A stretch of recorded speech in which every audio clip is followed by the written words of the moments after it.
The smell of hickory smoke drifted through the corridors of Harmony 7 Station, and several aliens stopped walking just to figure out what it was. Danny Reeves wiped his hands on his apron and checked the temperature gauge on his smoker. Perfect. 300 degrees, steady as a heartbeat. He had been doing this since he was 10 years old, standing next to his father in their backyard in Kansas City. Now he was doing it on a space station 60 light-years from Earth, and somehow that felt exactly right. The Galactic Cultural Festival happened once every 5 years. Species from across the compact brought their traditions, their art, their music, and their food to share with each other. Danny had won a lottery spot to represent human cuisine. Out of 10,000 applicants, his name got picked. His daughter had screamed so loud when they got the news that the neighbors called to check if everything was okay. His booth was small compared to the others. The Orlani had built a massive light sculpture that changed colors with music. The Thessi were projecting mathematical equations that somehow made people cry. The Grundar were demonstrating combat forms that looked like dancing. And Danny had a metal smoker, some wood chips, and 40 pounds of pork ribs in stasis containers. He loved it. Most aliens walked past his booth with confused expressions. A few stopped to ask questions. What was that machine? Why was there smoke? Was something broken? Danny explained patiently over and over. No, nothing was broken. Yes, the smoke was supposed to happen. This was how humans cooked meat, slowly, with fire and wood and time.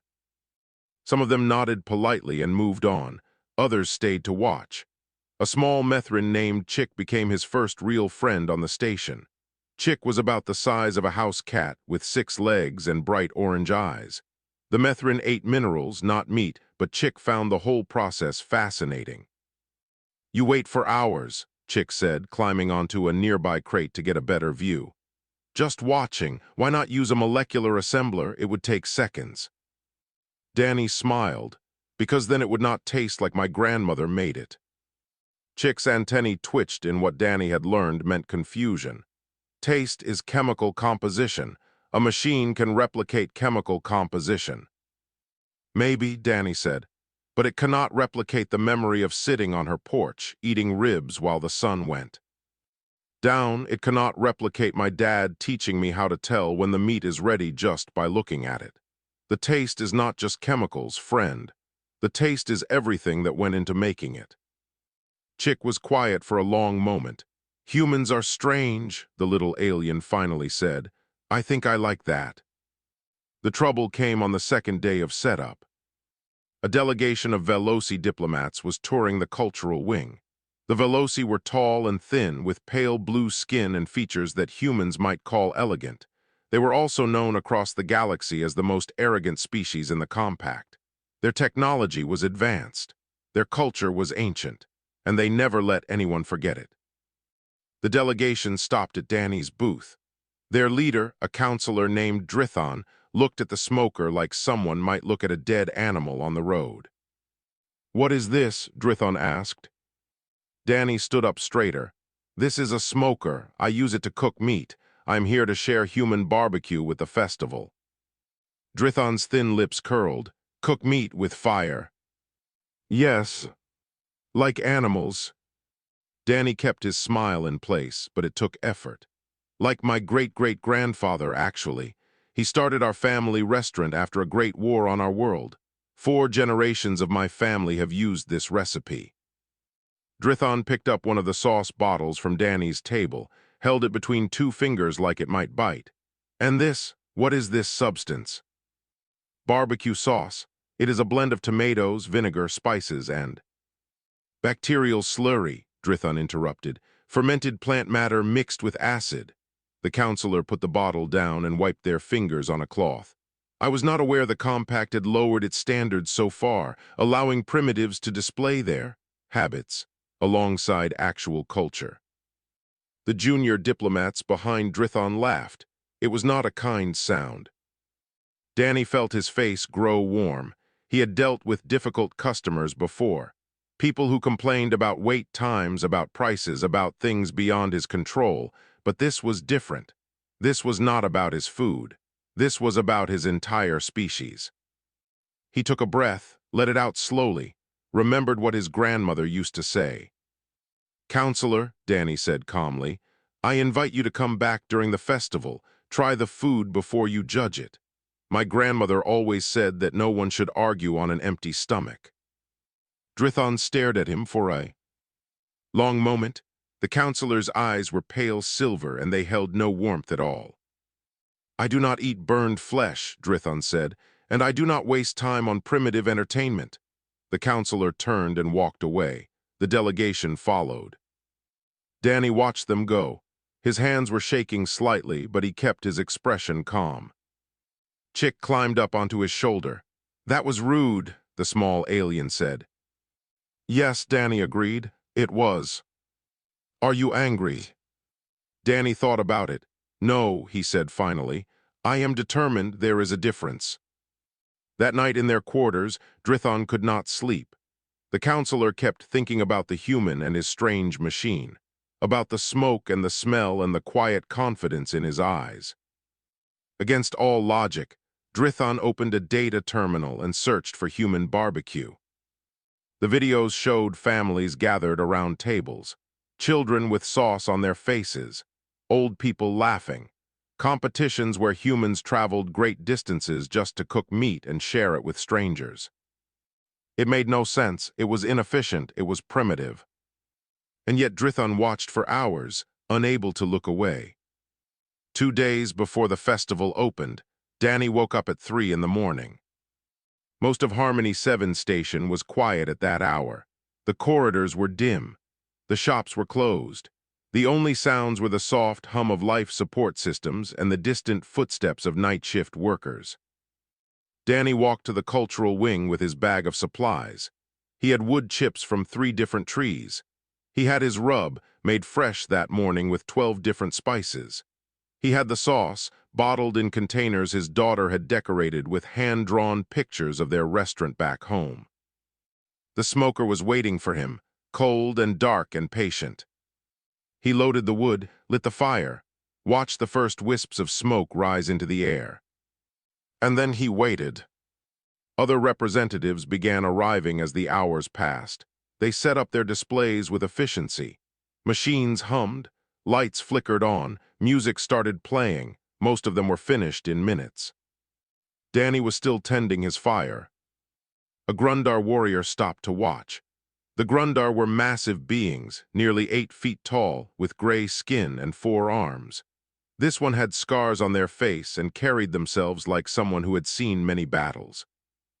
"You have been here for hours," the Grundar said, "doing nothing." "I am not doing nothing," Danny replied. "I am waiting." "For what?"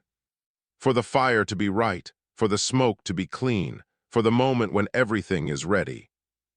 The Grundar was silent for a long moment. Then they nodded slowly. "My people have a similar practice," they said. "Before battle, we sit with our weapons. We do not sharpen them or repair them. We simply sit. We wait for our minds to become ready." Danny smiled. Maybe all species understand waiting in their own way. "Perhaps," the Grundar said. "I am called Bren. I will return to taste this thing you are making." "I would be honored." Bren walked away, and Danny returned to his fire. By midday, Chick had taken up permanent residence on a crate near Danny's booth. The little Methrin could not eat the ribs, but seemed determined to understand every part of the process. "Tell me about your family," Chick said. Danny adjusted the vents on his smoker. "My great-great-grandfather started our restaurant. He came home from a war and did not want to fight anymore. He wanted to feed people instead, make them happy. So he burned meat." Danny laughed. "He smoked meat. There is a difference. Burning is destruction. Smoking is transformation. You take something simple and you add time and care and patience and it becomes something greater." "And each generation added something." "Yes, my great-grandfather created the first version of our sauce. My grandfather perfected the rub. My father taught me how to read the smoke, how to know when things are ready just by looking. And Danny paused. "I am teaching my daughter now, through video calls from 60 light years away." Chick's antennae drooped. "That must be difficult." It is, but the tradition is more important than my comfort. She needs to learn while I can still teach her. That afternoon, a Veloi official arrived at Danny's booth. Not Drithon, but a younger diplomat with a data pad and an expression of barely hidden disgust.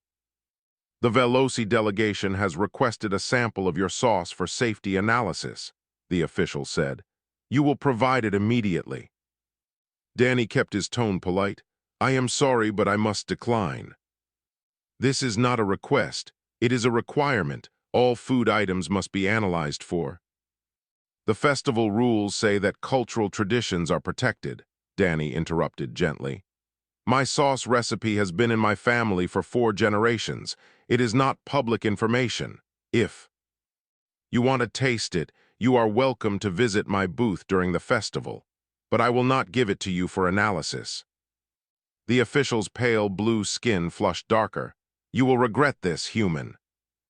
Maybe, Danny said, but my grandmother always said that some things cannot be reduced to a formula. The sauce is one of them. The official left without another word. That evening, Danny received a message from station administration. The Veloi delegation had filed a complaint about smoke pollution from his booth.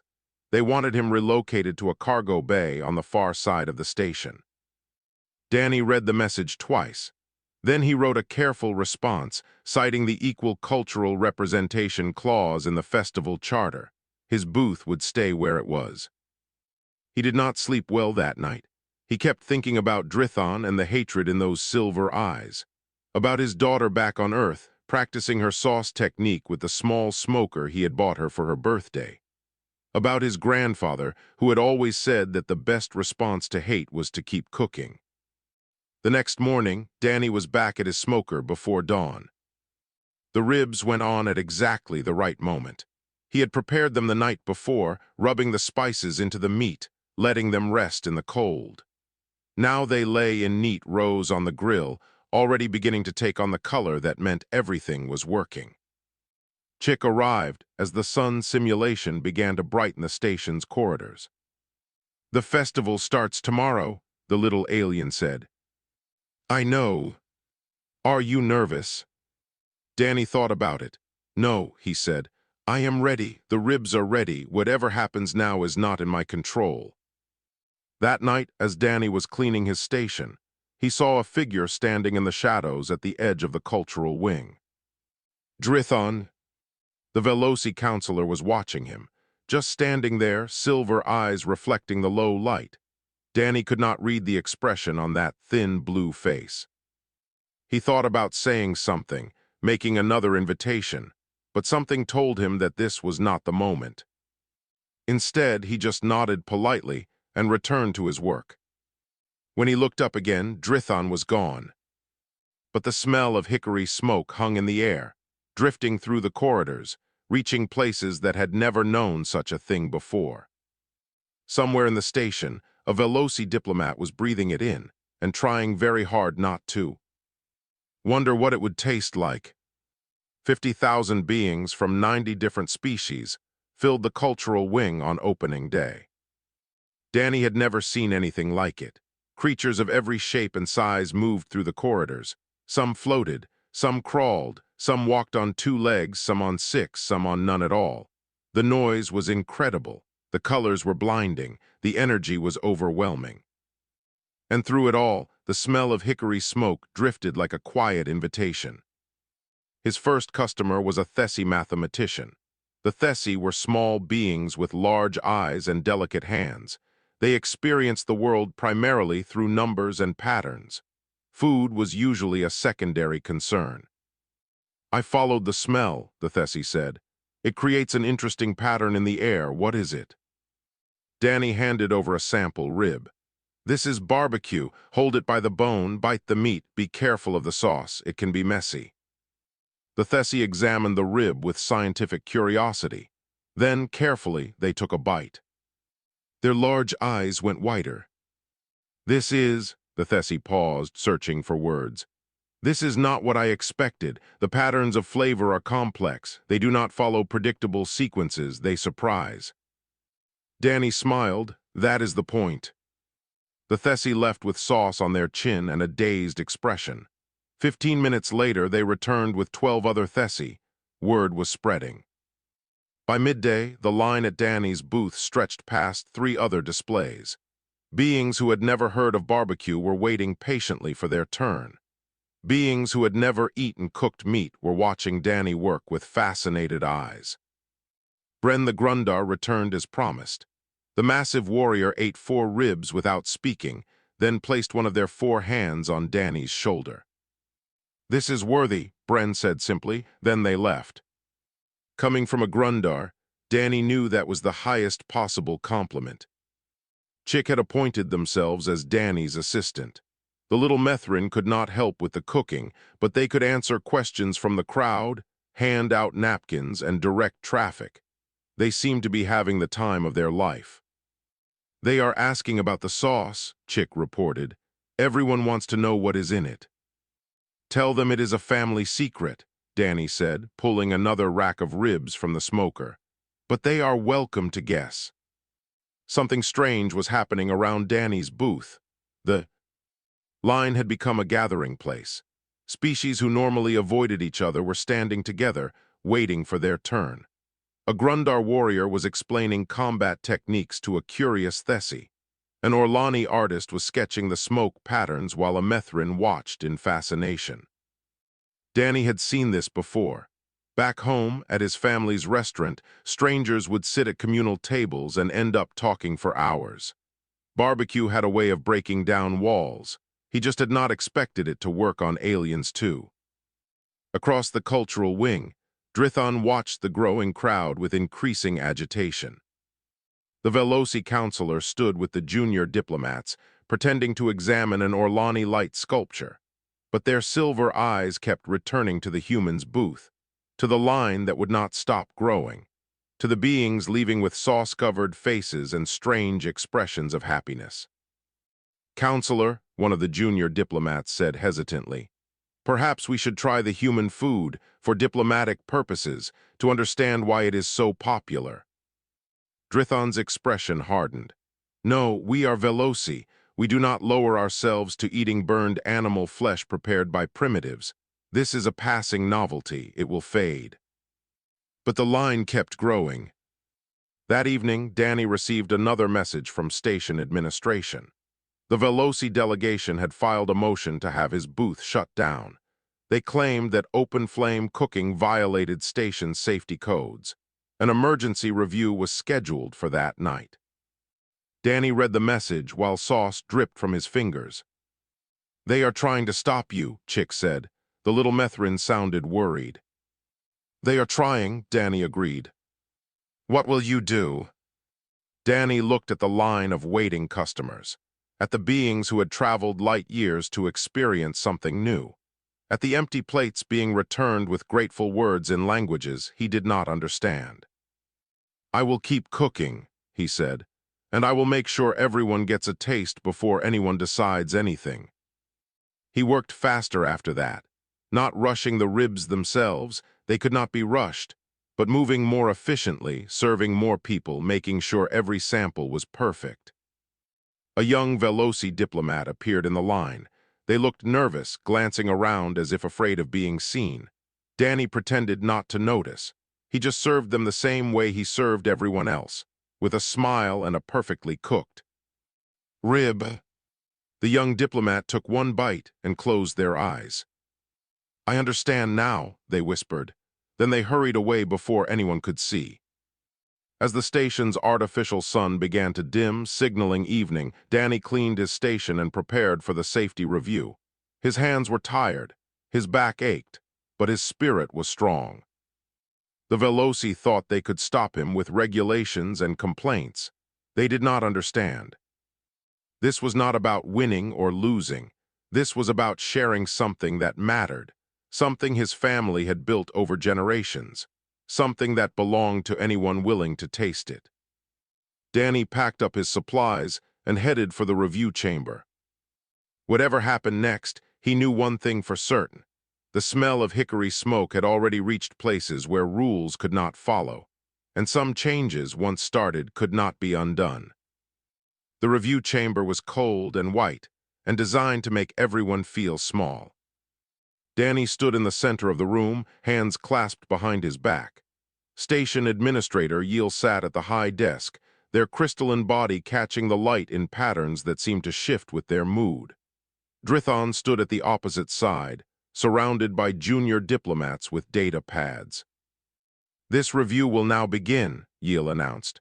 Their voice sounded like wind chimes. "Counselor Drithon, you have filed a motion to close the human cultural booth. State your case." Drithon stepped forward with practiced confidence. "The human cooking method uses open flame. This presents an unacceptable fire hazard to the station and its inhabitants. Additionally, the smoke produced by this process pollutes shared air systems and creates health concerns for species with sensitive respiratory functions." Yeel's crystals flickered blue. "Have there been any actual incidents? Any fires? Any health complaints from affected species?" "Not yet," Drithon admitted. "But the risk is clear. We cannot wait for disaster before taking action." "I see," Yeel turned to Danny. "Human representative, you may respond." Danny took a slow breath. He had prepared technical arguments. He had memorized safety statistics. He had practiced talking about fire suppression systems and air filtration and ventilation protocols. But looking at Drithon's cold silver eyes, he knew that none of that would matter. This was not really about safety. This was about something much deeper. "Administrator," Danny said, "may I tell you a story?" Yeel's crystals shifted to a curious yellow. "You may." "My great-great-grandfather came home from a war. He had seen terrible things, done terrible things. He could not sleep. He could not work. He sat in his house for months, barely speaking to anyone." The chamber was silent. Even Drithon seemed caught off guard by this unexpected direction. One day his father, my great-great-great-grandfather, took him outside. They built a fire together. They cooked meat over it. They did not talk much. They just sat there watching the smoke rise, waiting for the food to be ready. And when they ate together, something changed. My great-great-grandfather started to heal. Danny's voice was steady but soft. "He started that restaurant because he understood something important. Cooking is not just about making food. It is about making time. Time to wait. Time to care. Time to share something with another person." He looked around the chamber at the assembled beings. "The smoke you smell is not pollution. It is an invitation. The fire I use is not a hazard. It is a gift. Every rib I serve carries 4 generations of my family's love. You cannot analyze that in a laboratory. You cannot replicate it with machines. You can only experience it." Yeel was silent for a long moment. Then they turned to Drithon. "Counselor, have you personally experienced the humans' cooking?" Drithon stiffened. "I have not. Veloi do not consume." "That was not my question." Yeel's voice hardened slightly. "You have filed a motion to shut down a cultural display. You have claimed that it is dangerous and offensive, but you have not actually tried the thing you seek to destroy. Is that correct?" The chamber felt very quiet. "That is correct," Drithon said slowly. Yeel's crystals flashed red. "Then I suggest we correct that oversight. Human representative, do you have samples available?" Danny nodded. He had hoped for this. He reached into his bag and pulled out a small container. Inside were 3 perfect ribs, still warm, wrapped in the same way his grandmother used to wrap them for special occasions. "These are ready," he said. "I prepared them this evening just in case." Yeel gestured. "Counselor Drithon, you will taste the human's food before this review can continue." Drithon's face went through several expressions very quickly. Shock, anger, fear, and something else that Danny could not quite identify. "This is highly irregular," Drithon protested. "This is justice," Yeel replied. "You cannot condemn what you have not understood." Slowly, with obvious reluctance, Drithon approached Danny. The human held out a single rib perfectly prepared. The bark on the outside was dark and crispy. The meat inside was pink and tender. The sauce glistened in the chamber's harsh light. "No pressure," Danny said quietly. "Just taste it." Drithon took the rib with 2 fingers, the same way they had held the sauce bottle days ago. They raised it to their thin lips. They hesitated. And then they bit. What happened next would be described differently by everyone who witnessed it. The junior diplomats would say their counselor froze. Yeel would say Drithon's vital signs spiked dramatically. Danny would say nothing at all because he was watching too closely to speak. Drithon's silver eyes went wide, their hand trembled, their whole body seemed to shudder. The Veloi had spent centuries suppressing their emotional responses to food. Their ancestors had nearly destroyed themselves through pleasure-seeking, and so they had evolved a culture of strict control. Nutrients were consumed for function, never for enjoyment. But this taste, this explosion of sweet and smoky and tangy and rich, broke through all of that. Without thinking, without speaking, Drithon took another bite, and another. The rib was gone in moments, and the counselor stood there, sauce on their chin, staring at the bone in their hand like they had never seen anything like it before. The chamber was completely silent. Then Drithon looked at Danny with an expression that was impossible to read. Another, the counselor whispered, "Please." Danny handed over the second rib. Administrator Yeel's crystals glowed a satisfied green. "I believe this review is concluded. The human booth will remain open. This motion is denied." Drithon did not respond. They were too busy eating. For 2 days after the review, Drithon did not appear in public. The junior diplomats told anyone who asked that the counselor was busy with important matters. They said it with nervous voices and avoided making eye contact. Everyone on the station knew what had really happened. News traveled fast in enclosed spaces. The mighty Veloi counselor had eaten barbecue ribs, had eaten 2 of them in front of witnesses, had asked for more. Danny did not gloat. He did not tell the story to his customers. He just kept cooking, kept serving, kept sharing. The line at his booth grew longer every day. Word had spread not just about the food, but about the confrontation. Beings came to see the human who had humbled a Veloi with nothing but smoke and sauce. On the 3rd day, Drithon appeared at the edge of the crowd. Danny saw them immediately. The counselor stood apart from the line, watching. Their silver eyes followed Danny's movements as he prepared each rib, applied each portion of sauce, handed each serving to a waiting customer. Danny did not acknowledge them. He had learned that some beings needed time to approach. Pushing would only make things worse. Chick noticed too. The little Methrin whispered from their usual spot on the crate. "The Veloi is back."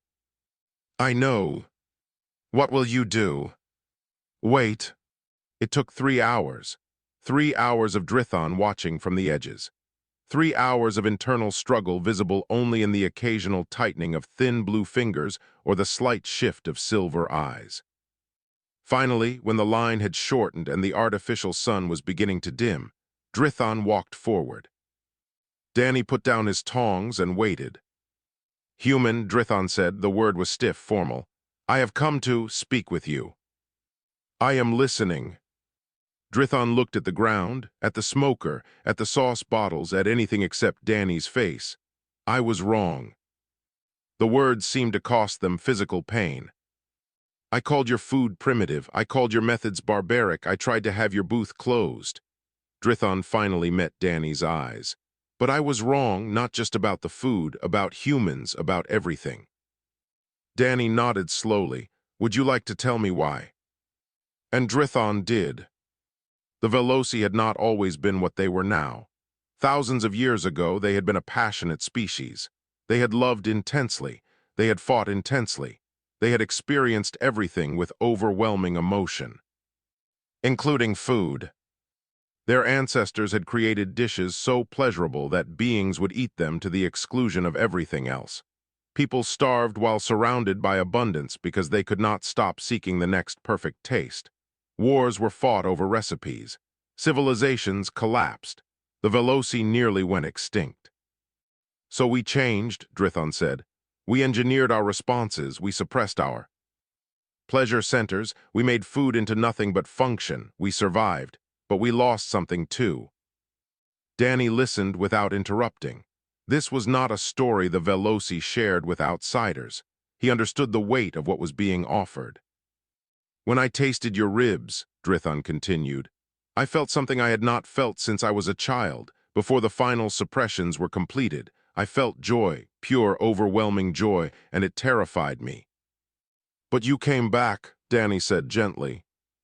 Yes, because I have spent my whole life believing that control is strength, that suppression is wisdom, that anything which causes strong feeling is dangerous. Drithon's voice cracked slightly. But watching you work, watching you share, watching all these different species come together over something so simple, I think I was wrong about that too. Danny reached under his counter and pulled out an apron. He held it out to Drithon. Would you like to learn? Drithon stared at the apron like it was the most confusing thing they had ever seen. Learn what? How to make the food, not the recipe that stays with my family, but the techniques, the patience, the way of thinking about it. Danny smiled. My grandmother always said that the best way to understand something is to do it yourself.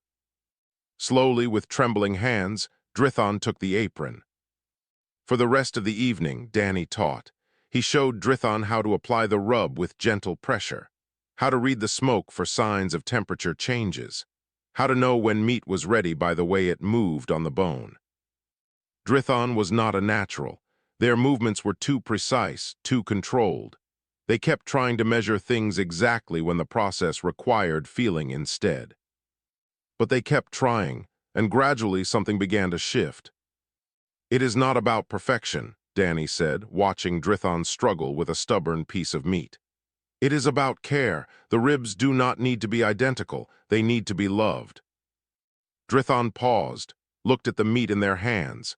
Then very slowly they began to work again, this time with less precision and more feeling.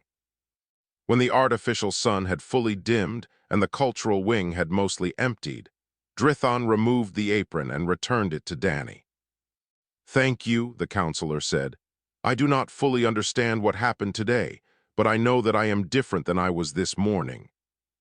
That is usually how it starts, Danny replied. Drithon nodded. Then they did something that no Veloi had done in front of a human in recorded history. They smiled. It was small, it was uncertain, but it was real. I will return tomorrow, Drithon said, if you will have me. Danny extended his hand, another human gesture that Drithon probably did not understand. But the counselor took it anyway, wrapping thin blue fingers around Danny's calloused palm. I will have you, Danny said. I will have anyone who wants to learn. On the last day of the festival, the line at Danny's booth wrapped around the entire cultural wing. Beings had come from every corner of the station. Some had waited hours for their turn. Some had traveled from other stations entirely after hearing rumors about the human and his smoke. The air was thick with the smell of hickory and the sound of dozens of languages mixing together. Danny worked alongside Drithon now. The Veloi counselor had returned every day since their conversation, learning more each time. They were still awkward with the techniques, still too careful with the portions. But they served each customer with something that looked very much like genuine warmth. Other helpers had joined too. Bren the Grundar handled the heavy lifting with their 4 powerful arms. Chick directed traffic and answered questions with endless enthusiasm. A young Thessie named Pip had volunteered to track data about which species preferred which levels of sauce. It felt like family, Danny thought. Strange and different and unexpected, but family all the same. In the afternoon, Administrator Yiel appeared at the booth. Their crystalline body glowed with colors Danny had not seen before, deep purples and golds that seemed to pulse with significance. Human representative, Yiel announced formally, I have an announcement to make. The crowd quieted. Even the beings still eating paused to listen. In 40 years of cultural festivals, I have never seen a single booth unite so many species. I have never seen strangers become friends so quickly. I have never seen walls crumble so completely. Yiel's crystals flashed bright white.